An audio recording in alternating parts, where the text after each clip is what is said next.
हे मुनीश, भवतो रूपम नितांतम आभाति। आपका जो रूप है वह अत्यंत शोभित होता है। कैसा है आपका रूप? अमलम, निर्विकार। आपकी छवि विकार रहित है। और कहाँ पर है आप? तो उच्चैर अशोक तरु संश्रितम, ऊंचे अशोक तरु के संश्रित अर्थात उसके नीचे विराजमान है। ऊंचे अशोक तरु में कुछ उसका माप वगैरह है क्या? अशोक तरु की कितनी ऊंचाई होगी? तो तिलोई पन्नति ग्रंथ में भगवान से द्वादश गुणित अशोक तरु की अवगाहना होती है। आदिनाथ भगवान 500 धनुष के थे, उनका अशोक तरु 6000 धनुष का था। तो उच्चैर अशोक तरु, इसका उच्चई का समाधान ये है कि 12 गुणे ऊंचे, अशोक तरु के नीचे विराजमान। और कैसा है आपका रूप? उन्मयूख। उन्मयूख, मयूख का अर्थ होता है किरण। तो उन्मयूख का अर्थ होता है उठ रही है किरणें जिसमें से, यानी भगवान की छवि ऐसी है कि उसमें से किरणें निकलती हैं। और अमलम का अर्थ बता ही दिया कि भगवान का रूप निर्विकार है। तो वह नितांतम आभाति, अत्यंत शोभित होता है। किसके समान शोभित होता है? तो एक प्रकृति का दृष्टांत लिया।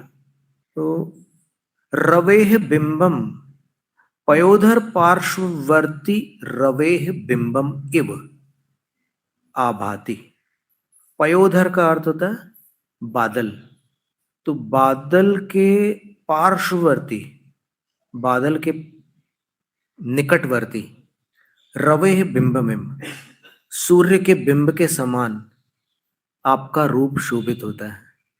जब सूर्य पश्चिम दिशा में हो और उसके आसपास बादल हो, पर बादल ऐसा हो जो सूर्य को आवृत न करता हो, सूरज उसमें ढका ना हो बादल में, तब वो दृश्य कैसा लगता है?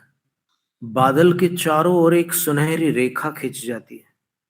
तो पयोधर पार्श्ववर्ती और स्पष्टोल्लसित किरणम, सूर्य का बिंब कैसा है?